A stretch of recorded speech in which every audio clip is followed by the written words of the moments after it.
Ողջունում եմ բոլորիդ, սիրելի եկեղեցի, շատ ուրախ եմ, որ այսօր այստեղ ենք, միասին մեր Տիրոջ սրահներում, Տիրոջ առջև։ Իրականում, երբ որ նայում ես, ինչի համար եմ ես սկսում փառաբանությունից, երկրպագությունից, որովհետև եկեք անկեղծ լինենք, որովհետև շատերիս համար տարօրինակ է։ Երբ որ գալիս ենք այստեղ ու տեսնում ենք նվագում են, երգում են, փառաբանում են, ցնծում են, ծափ են տալիս, պարում են եւ բազմաթիվ տեղերից լսել ենք, որ ծափ տալ չի կարելի, պարել չի կարելի, երգել չի կարելի, այ մարդ այդքան երաժշտական նվագարաններով նվագել չի կարելի, բայց որտեղից որ լսել ենք, արդյոք ճշմարտությունն ենք լսել, սիրելիս։ Եկեք համաձայնվենք, այստեղ շատերը կան, որ առաջի անգամ գալիս էին, ու առաջի ամիսները եկել են եկեղեցի ու չեն ուզել փառաբանություն լսել։ Կան չէ՞ այդպիսի մարդիկ։ Ահա։ Ու որոշել են գան այն ժամանակ, երբ որ փառաբանությունն ու երկրպագությունը արդեն ավարտվել է։ Գիտեք, սիրելիներս, բայց անցել են ամիսներ ու հետո այդ նույն հրաշքները, այդ նույն գանձերը, որ այստեղ նստած են, ասում են հիմա առանց փառաբանության ու երկրպագության չեն կարող։ Որովհետև գալիս ենք ու մտնում ենք Տիրոջ սրահները ու լցվում ենք Տիրոջ ներկայությունով, որովհետև փառաբանության ու երկրպագության մեջ Տիրոջ ներկայությունն է, սիրելիս։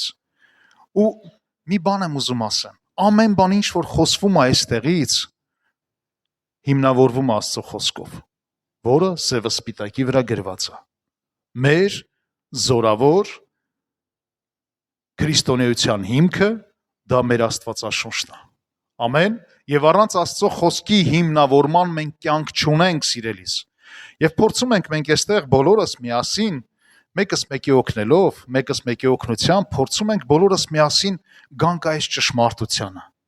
Սիրելիներս, մենք մեկս մեկի հետ միասին այսպես մի ընտանիք ենք, մի օղակ։ Հիսուս Քրիստոսի մեջ, Հիսուս Քրիստոսի արյունով գնված ու Հիսուս Քրիստոսով դարձել ենք Հիսուս Քրիստոսի Աստծո ընտանիքի անդամները։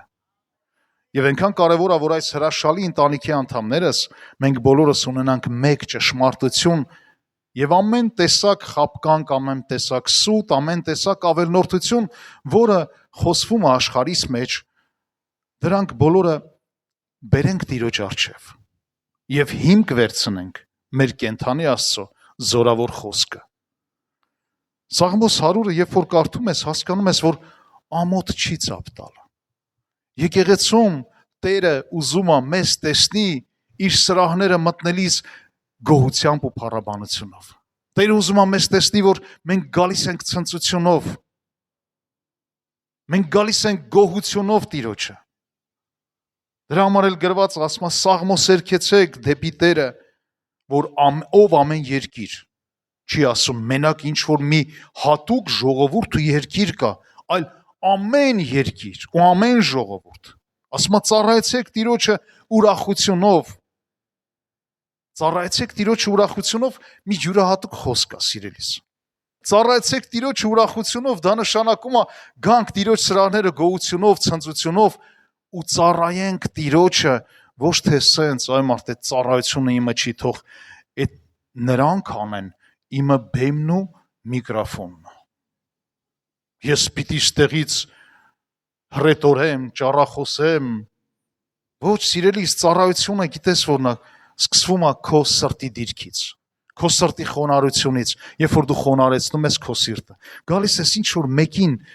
ժպտում ես, ասում ես իմ թանկս, Տերը օրհնի քեզ, ինչ ուրախ եմ, որ դու այստեղ ես։ Արդեն ծառայությունը։ Արդեն ծառայությունը։ Երբ որ ինչ-որ մեկին զիջում ես ինչ որ բաներում, որպեսզի այդ մարդը մոլորված չկանգնի, այլ գտնի իր տեղը այս ընտանիքի մեջ, արդեն ծառայությունը։ Երբ որ ինչ որ մի դժվար իրավիճակ կա ու հարց է դրված, ով էս գործը կանի, մկների ժողովի պես չես ասի, դե ես ճառ ասեմ, թե զանգ կախեմ։ Գիտես, այդ ամեն ինչը դնում ես մի կողմ ու գնում ես, կանգնում ես ինչ որ մեկին հենարան ես լինում, այդ դա ծառայությունը։ Սիրելիս, ու գրված ասում է եկեք ծառայենք Տիրոջը ուրախությունով, ոչ թե տրտմությունով։ Եկեք նրա երեսի առջևը ցնծությունով։ Սրանք բոլորը այն հատկանիշներն են, որ աշխարհում սրանք չեն գործում։ Եկե մի կոպիտ օրինակ բերեմ, գնում ես աշխատանքի, բոլորս էլ աշխատում ենք, չէ՞։ Ով կա, որ պարապ, սարապ չի աշխատում։ Բոլորս էլ աշխատում ենք, ամեն մեկս ինչ-որ մի գործ անում ենք։ Ամեն։ Հիմա հարց եմ տալիս քեզ, դու ինչի համար ես գնում աշխատանքի։ Որն է աշխատանքի գնալու քո նպատակը։ Գիտես, սիրելիս, երբ որ մենք գնում ենք ինչ-որ միտեղ աշխատանքի նպատակը թող չլինի գումար աշխատելը։ Չէ, դա անհրաժեշտություն է, ճիշտ հասկանանք։ Հա, այնպես չի, որ գնում ենք պարապ, սարապ, օրներս անցկացնենք դատարկ գրպանով գանք տուն։ Այլ թող իրականում ինչ աշխատանք էլ անում ես, դրա մեջ երևա քո խոնար սիրտը, որը պիտի լցված լինի Տիրոջով։ Գնա արա քո տամպես, ոնց որ քո համար կանեիր։ Աստծո խոսքը մի կարևոր բան ասում է, ինչ որ ուզում ես, որ մարդիկ քեզ անեն, նույնը դու արա։ Ուզում ենք, չէ, որ մեր նկատմամբ լավ լինեն, բարի լինեն, հոգատար լինեն, խնամք տանեն։ Սիրելիս, ինչ որ ցանես են կհնձես։ Եկեք դա մենք ցանենք։ Մենք ինքներս դա ցանենք ու հետո արդեն կտեսնենք, որ իրականում հնձում ենք։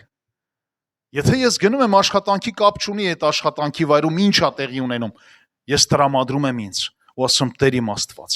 ես գնում եմ, որ այսօր այս աշխատանքի միջոցով իմ տրամադրությունով, իմ ուրախությունով, իմ գոհությունով իրավիճակներ փոխեմ։ Համաձայն ես։ Եթե ես գնում եմ տրտմած, եթե ես գնում եմ արդեն իսկ դժգոհ, ինչ ակնկալիք ունեմ այդ օրը, այդ օրվանից ու այդ աշխատանքից։ Քո դժգոհությունը արդեն փչացնում է այն ցանքդ։ Քո դժգոհությունը եւ քո տրտմությունը փչացնում է ամբողջ այդ օրդ։ Եվ քո այդ տրամադրությունը նաեւ փոխանցվում է քո շուրջ բոլորը, բոլորին։ Ու գիտես ինչ է տեղի ունենում։ Ու տեղի ունենում այն, ինչ որ մարդամեկը պատրաստել էր։ Սատանան ուրախանում է։ Ասում է հլնայի, այս մարդու տրամադրությունով փչացրեցի ամբողջ կոլեկտիվի տրամադրությունը եւ աշխատանքը։ Մենք կամ օրհնում ենք մեր օրը, առօրյան, այն վայրը, որտեղ գնում ենք կամ դառնում ենք օրհնություն, կամ դառնում ենք սիրելիներս անեծք։ Ուզում եմ հարց տաս ինքդ քեզ. ով եմ ես, ինչ եմ անում։ Օրինակ, ինչ է ստացվում այդ օրը, որ դու գնում ես, օրինակ երեք գնացել եմ աշխատանքի, ինչ եմ արել ես, օրհնել եմ իմ ներկայությամբ, թե այդ ամեն ինչը փչացրել եմ ու եկել եմ տուն, տրամադրությունս ընկած։ Սիրելիներս, այնքան հրաշալի Աստծո խոսքը։ Ասում է ծառայեցեք Տիրոջը ուրախությունով, եկեք նրա երեսի առաջը ցնծությունով, ճանաչեցեք, որ Տերն է Աստված։ Նա արավ մեզ եւ ոչ թե մենք, որ մենք նրա ժողովուրդը եւ նրա արոտի գառները լինենք։ Ճանաչեցեք Տիրոջը։ Գիտեք, ճանաչեցեք Տիրոջը շատ մեծ խորհուրդ կա սրա մեջ, որովհետեւ ցավոք սրտի մեր կյանքի բոլոր անհաջողությունները գալիս է Տիրոջը չճանաչելուց։ Մեր բոլոր տեսակի խնդիրները, հոգսերը, պրոբլեմները, ասենց ասեմ, ասում ճանաչեցեք, որ Տերն է Աստված։ Շատ ժամանակ մենք ինքներս եկեք համաձայնվենք, որ մենք ինքներս ենք մեր մտքի պատկերացման երևակայության մեջ ստեղծում մեր Աստծուն։ Դու էլ նույնպես, չէ՞։ Ժամանակ առ ժամանակ քո պատկերացրած Աստծուն երևակայում ես, որը տենց է Աստված։ Դու խնդիրների մեջ ես, դու խնդիրներ ստեղծող ես, պրոբլեմներ ես սարքում շատերի գլխին, ինքդ քո գլխին, ու դու քո երևակայության մեջ ստեղծում ես քո Աստծուն, թե այդ քո ստեղծած Աստվածը հավանում է քեզ։ Սիրելիս, եկեք իրական Աստծուն ճանաչենք։ Եկեք մին կողմ դնենք մեր երևակայության աստվածներին, որը կարելի ասել չաստվածներ, որոնք չկան, որոնք միֆ են։ Եվ եկեք մեր սիրտը խոնարհեցնենք ու գոհությունով գանք ու ճշմարիտ Աստծուն ճանաչենք։ Ասում է ճանաչեցեք, որովհետև Տերն է Աստվածը։ Նա ստեղծեց մեզ, եկեք մենք չստեղծենք մեզ համար աստվածներ, եկեք իրականում ճանաչենք մեզ ստեղծող Աստծուն։ Հարց եմ ուզում տամ քեզ։ Աստվածաշունչը քանի անգամ ես կարդացել։ Ընդհանրապես կարդում ենք արդյոք Աստվածաշունչ, որովհետև Աստծո խոսքը միակն է։ Աստծո խոսքը միակ ճշմարտությունն է, որը կարողանում է մեզ ճանաչեցնի կենդանի Աստծուն։ Մեզ ստեղծող Աստծուն։ Եթե երեխան ծնողին չհարգի, չպատվի, այդ երեխայի կյանքը օրհնված չի լինի, համաձայն եք։ Հա? Այդ երեխայի կյանքը օրհնված չի լինի։ Բայց երբ որ երեխան հարգում ու պատվում է ծնողին, այդ երեխայի կյանքը դառնում է օրհնություն։ Այդ ծնողը այդ երեխայի օրհնություն աղբյուրն է։ Այնպես որ եթե մենք չճանաչենք մեզ ստեղծող Աստծուն, ապա ոնց կկառուցենք մեր կյանքը։ Այն երեխայի պես որ արհամարում ու անարգում է իր ծնողին։ Ասում եմ մտեք նրա դռները գոհությունով, նրա սրահները փառաբանությունով, գոհացեք նրանից եւ օրհնեցեք նրա անունը։ Չգիտեմ քո կյանքում ինչեր կա, բայց եթե դու քո սրտի դիրքը փոխես, եթե դու վերցնես այս Սաղմոս 100-ը եւ դարձնես քո անձնականը, ով ունի խնդիրներ, problem։ Ոչ թե no problem, այլ problem, ով ունի։ Ում խնդիրն է ավելի բարդ, անլուծելի։ Կաստ է մարդ, որ իր խնդիրը անլուծելի է։ Գիտեք, հրաշալի է դա, երբ որ մենք ասում ենք ամեն բան կարող ենք մեզ զորացնող Հիսուս Քրիստոսով, բայց մնացած դիրքերը, մնացած անելիքները չենք անում, ապա ոնց կլինի այդպես։ Հա? Հիմա որ ես ասեմ, ես Էլվիս Պրեսլիի նման պրիչոսկա ունեմ, հիմա ինչ կան ուզում ասեմ, կլինի։ Առնվազն պետք է մի 10 տարի ստեից աճի, որ սենցևից բերեմ սենց անեմ։ Հիմա մենակ ասելով չի սիրելիս։ Մենք բաժին ունենք գործելու, որ պիտի մենք գործենք, ամեն։ Հա? Ճանաչենք Աստծուն, ճանաչենք ճշմարտությունը եւ այդ ճշմարտությունով ապրենք։ Ուզում ես խնդիրներդ լուծվի։ Երբ որ ասում եմ ով ունի խիստ խնդիրներ, երևի այնքան ծանր է ձեռնով բերել աստե չի կարում բարձրացնել։ Ով է ուզում լուծվի իր խնդիրները։ Սիրելի, սկսի այ Սաղմոս 100-ը դարձրու քո անձնականը։ Ամեն առավոտ վեր կաց, կարդասա ու սկսի սրանով փառաբանել Տիրոջ, երկրպագել Տիրոջ։ Ամեն։ Հիմա ուզում եմ հարցնեմ, ով է մտածում, որ եկեղեցում ծափ տալը ամոթ է։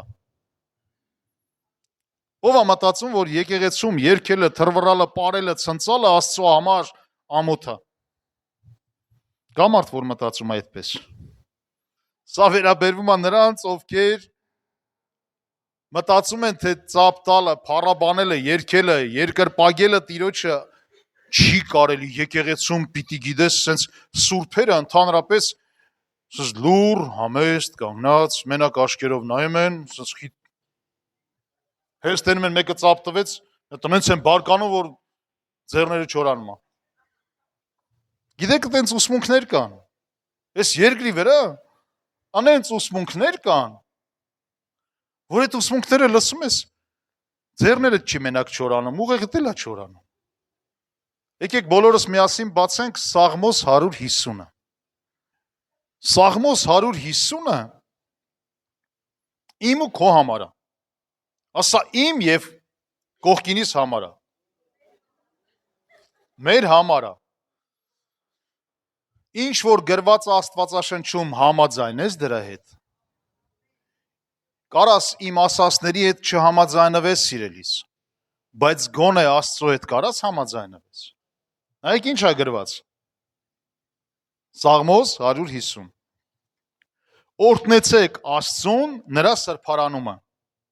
Օրհնեցեք նրան նրա զորության հաստատությունումը։ Նու չեմ ուզում մի քիչ շատ խորանամ, որովհետև երբ որ խորանում ես, ասում դառնում ես հավատացյալ։ Բայց երբ որ մենակ ես առաջի խոսքի վրա կենտրոնանանք, Աստվածաշնչի տարբեր տեղերում գրված է, թե որն է Տիրոջ սրբարանը։ Դու գիտես որն է Տիրոջ սրբարանը։ Որն է Տիրոջ սրբարանը, որ պիտի գնաս անդե Տիրոջը օրհնես, հենց այնտեղից դուրս եկար կարաս ունքերդ կիտած մանգաս։ Մեր սրտերը մենք ենք Աստծո կենթանի սրբարանը, Աստծո կենթանի տաճարը մենք ենք, սիրելիներս։ Գրված է Աստվածաշնչում։ Կխնդրեմ բացեք Աստվածաշունչը ու ընթերցեք Առաջի Կորինթացիս 6-րդ գլուխը։ Եվ բազմաթիվ տեղեր կարամ ասեմ, որտեղ գրված է թե որն է Տիրոջ սրբարանը, սիրելիս։ Տիրոջ սրբարանը դու ես, Տիրոջ սրբարանը ես եմ, Տիրոջ սրբարանը մենք ենք եւ մենք միասին Հիսուս Քրիստոսի հարս եկեղեցին ենք։ Եվ գիտեք ինչ է գրված, ասում օրհնեցեք Աստծուն նրա սրբարանումը, օրհնեցեք նրան նրա զորության հաստատությունումը։ Այսինքն դուրս է գալիս մենք պիտի ամեն օր, ամեն ժամ, ամեն վայրկյան մեզանից օրհնություն դուրս գա։ Մեզանից օրհնություն դուրս գա, սիրելիս։ Համասեցի, համել հիշեցի, գիտեք ինչ է, մեքենաշինության մեջ այն ամենաառաջի են մեքենաները, այն որ հեծանի վիակներով փար Ասեմ քրիստոնյաներ կան այդպես փար լեն առաջի դարի մեքենաների պես են փարփրթալով, մուննատ գալով, զուննատ գալով կյանքները մի կերպ յոլա են տանում։ 20-30-ի տակ միջև տեղ են հասնում, արդեն կինոն փոխվում է։ Բայց հələ եկեք մեր ժամանակակից մեքենաներից օրինակ ով ինչ է սիրում։ Lexus սիրում եք։ Ֆսոցը դուրս չի գալ։ Դե Mercedes ասեմ, որովհետև տղեկ գիտեմ մենակ Mercedes են քշում։ Խոսքի BMW-ն իրանց համար պրեստիժ չի։ Գիտեք, սենց մեքենաներ ժամանակակից, այն առաջի դարի փր մեկ էլ ժամանակակից պրեստիժ սենց նստում ես մեջը, հաճույք ես վայելում, նույնիսկ չես ուզում տեղ հասնես, ուզում ես հագշես։ Որովհետև երանելիություն է, որովհետև ինքը քեզ մի հատ սենց սիրելիս։ Եկեք մենք էլ լինենք ժամանակակից քրիստոնյաներ, լցված Աստծո կենթանի խոսքով, որ ոչ թե փրփրթոցով քրիստոնյանն ենք, այլ այդտենց միշտ մեզանից այդ օրհնությունը դուրս գա, գոհությունը դուրս գա, հա, օրհնեն, գոհեն, որտեղով որ գնաս, սենց քեզանից այդ գոհությունն ու ժպիտը ու մարդիկ կողքից տենան գան կպնեն քեզ, ասեն լսի ես, դու ով ես, հետաքրքիր մարդ ես, դու մի հատ յուրահատուկ ես, քեզանից մի հատ սենց անուշահոտություն է դուրս գալիս։ Քեզանից մենակ լսում ենք ոնց որ մի հատ սենց անուշ երգ դուրս գա։ Սենց տարածվում է քո շուրջ բոլորը։ Ուզում ես տենց լինի։ Հա? Երկրորդ խոսքը ասում է օրհնեցեք նրան նրա զորավոր գործերի համար։ Օրհնեցեք նրան